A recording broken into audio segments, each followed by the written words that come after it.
Assalamualaikum warahmatullahi wabarakatuh. Perkenalkan, nama saya Agung Febrian Muin, NIM 2003 01501130. Pada kesempatan kali ini saya akan menjelaskan atau mempresentasikan sedikit PowerPoint dari perencanaan promosi kesehatan. Definisi perencanaan promosi kesehatan. Perencanaan promosi kesehatan adalah suatu fase di mana secara rinci direncanakan jawaban atas pernyataan-pernyataan yang muncul, sedangkan implementasi adalah suatu waktu di mana perencanaan dilaksanakan. Pelaku perencana kesehatan: 1. Masyarakat. 2. Profesional kesehatan. 3. Promotor kesehatan.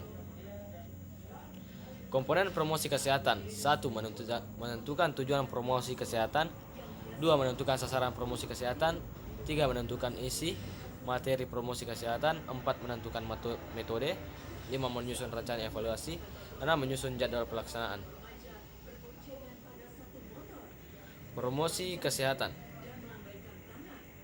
Promosi kesehatan ada 7, yaitu analisis situasi kesehatan, tujuan, sasaran, metode, media, jadwal pelaksanaan, dan rencana evaluasi.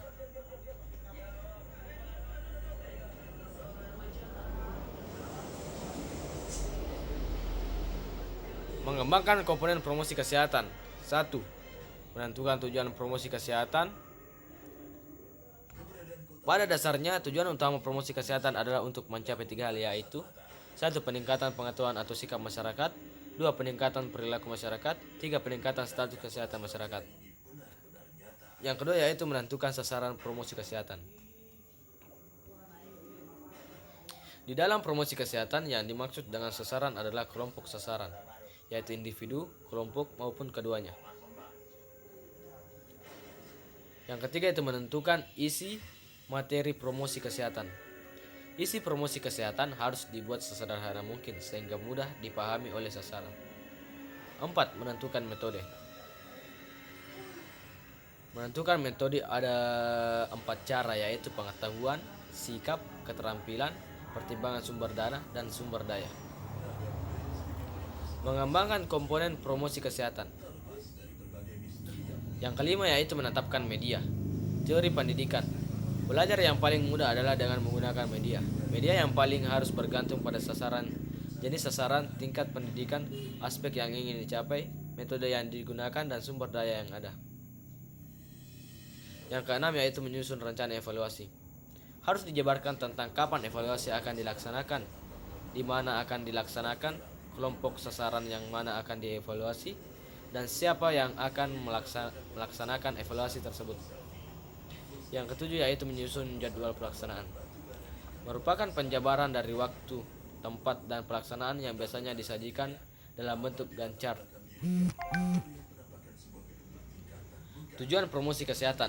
1. Tersosialisasinya program-program kesehatan dan terwujudnya masyarakat Indonesia baru yang berbudaya hidup bersih dan sehat serta berperan aktif dalam gerakan kesehatan. Kedua, WHO 1984 merevitalisasi pendidikan kesehatan dengan istilah promosi kesehatan. Kalau pendidikan kesehatan diartikan sebagai upaya perubahan perilaku, maka promosi kesehatan tidak hanya untuk perubahan perilaku, tetapi juga perubahan lingkungan yang memfasilitasi perubahan perilaku tersebut.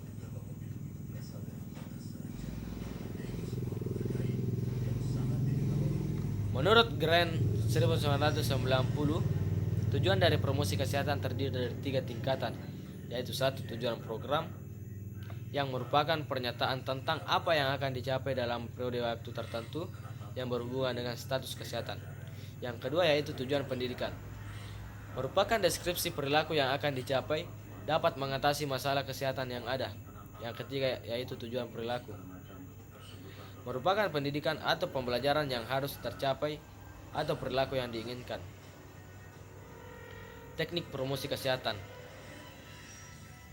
Yang pertama itu yaitu individual, yang kedua adalah kelompok, yang ketiga adalah massal. Evaluasi promosi kesehatan. 1. Tingkat evaluasi. Evaluasi proses.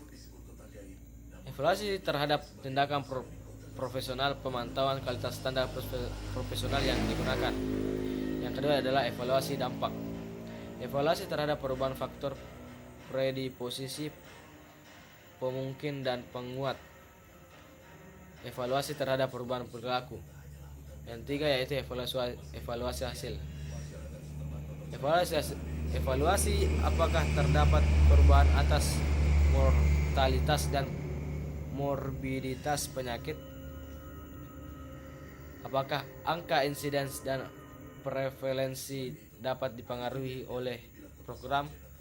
Manfaat apa yang didapat.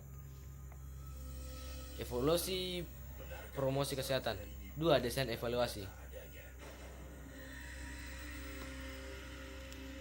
Pertama yaitu pendekatan catatan historis, yang kedua itu pendekatan temuan, ketiga itu pendekatan komparatif, yang keempat itu pendekatan kuasi eksperimental. Yang kelima yaitu pendekatan eksperimen, keenam itu proyek penelitian evaluasi. Sekian dari saya. Assalamualaikum warahmatullahi wabarakatuh.